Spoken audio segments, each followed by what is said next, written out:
It turns out there are several different ways to define Bayesian games. This video is going to give the first definition. So before thinking about Bayesian games, everything we've thought about has assumed that all of the players know what game is being played. That is, everybody knows how many players there are in the world, what actions are available to every player, and what payoffs would result given a complete action profile or an action vector by everybody.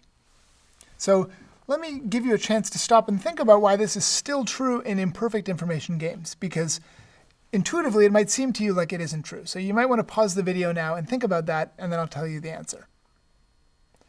So the reason why imperfect information games still have all of these things being true is that what you don't remember in an imperfect information game is what actions other players have played at the moment when you're about to take your own action. But it's still the case that you know what actions are available to everybody, and it's still the case that if you know what everybody fully did, a complete action profile by everybody, what payoff would result. Now we want to think about games where these assumptions aren't true anymore. So well, we are still going to make some new assumptions, so let me tell you about that. So what we're relaxing is that all players know what game is being played. So we're now going to think about the idea that there's more than one possible game that the players can think about.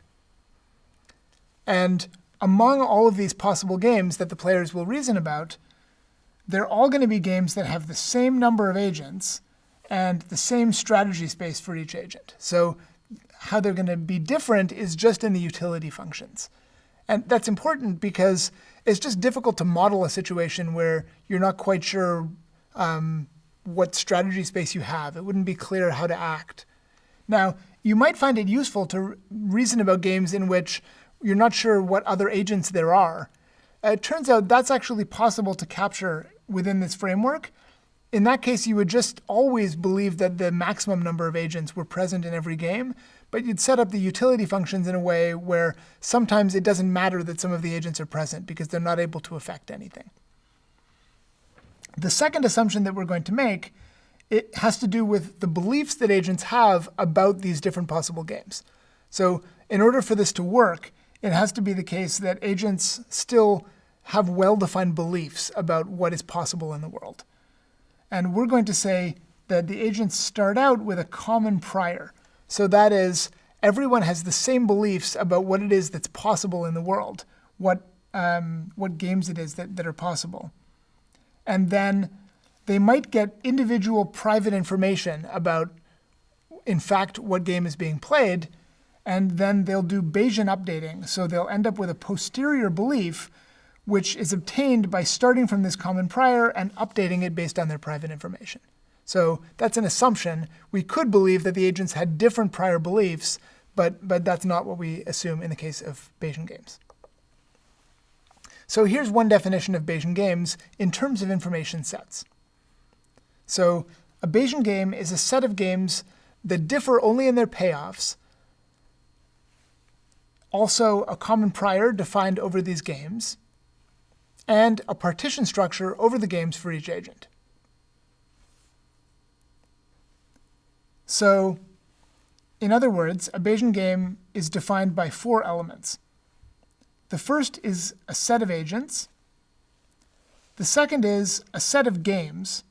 Recall that a game is defined as a set of agents, a set of action profiles, a set of action sets, one for each agent, and a set of utility functions, one for each agent.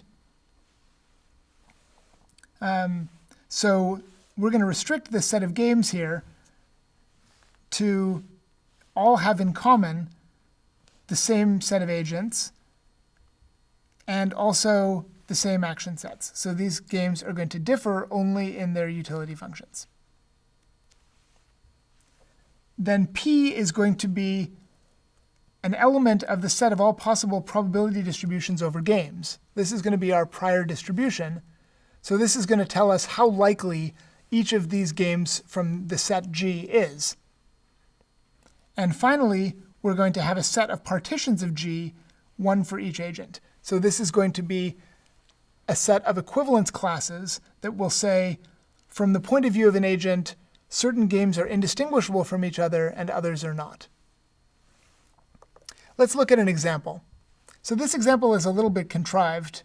Ordinarily, we're going to use Bayesian games to model something that kind of makes some sort of sense in the world. And here, really, we're looking at something kind of artificial. But it's a small example that still lets us think about everything important about a Bayesian game.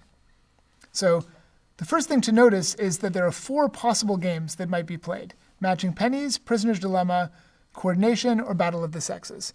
Incidentally, prisoner's dilemma here is being played with different payoffs than you might have seen before, but that doesn't matter. It's strategically the same game.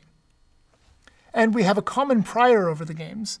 So there's a 30% chance that the game that the players will in fact be playing is matching pennies. There's a 10% chance that they will in fact be playing prisoner's dilemma, 20% chance of coordination, and a 40% chance of battle of the sexes. Now, I haven't marked the actions in these games, but our assumption is that they have to be the same. So let's say player 1 has 2 choices, top or bottom. He gets to choose the top or bottom action, and it's the same in every game. And likewise, player 2 can choose left or right, and he gets the left or right action in each game.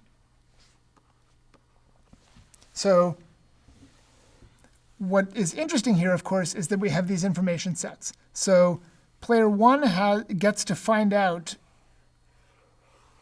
which of these 2 sets the game is in. What that means is, in fact, nature is going to decide which game gets played. So randomly, it's going to be decided which of the 4 games being played according to the common prior. Let's say the most likely thing happens, and the players end up playing Battle of the Sexes. In that case, what player 1 is going to find out is that he's in this equivalence class rather than this one.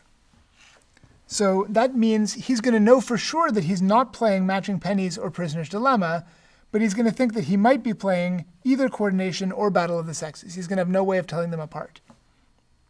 Now, player 2 has different equivalence classes. So player 2 considers these 2 games to be indistinguishable, and likewise considers these 2 games to be indistinguishable.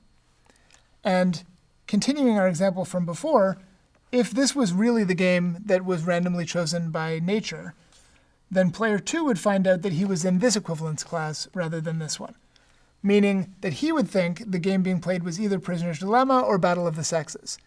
And the ground truth would be that, in fact, battle of the sexes was being played. He would consider it possible the prisoner's dilemma was being played, and we've already seen that player 1 would consider it possible the coordination was being played. And what this means is that when the players are deciding what action to take, they're going to have to play an action without fully knowing what game is going to be played. And they're going to have to reason about what their opponent is doing without fully knowing what the opponent is going to think. They do know everything about this setting. So this whole kind of picture is something that the players know. They know the common prior, they know their own equivalence classes, and they know their opponent's equivalence classes. So if I'm player 1 and I want to reason about what player 2 is going to do, and I know that I'm in this equivalence class, then I also know that player 2, that if the game is really coordination, which I believe is possible, then player 2 thinks he's in this equivalence class and thinks that matching pennies is possible, even though I know it's not possible. Or, on the other hand, if Battle of the Sexes is the real game that's being played, then I know that player 2 thinks he's in this equivalence class, which means he's going to think prisoner's dilemma is possible, even though I know it's not possible. And I'll leave for a future video actually how we reason about these games, but what we've learned here is how to define a Bayesian game by writing it as a probability distribution, a common probability distribution over multiple different normal form games, all of which share the same number of players and the same action sets.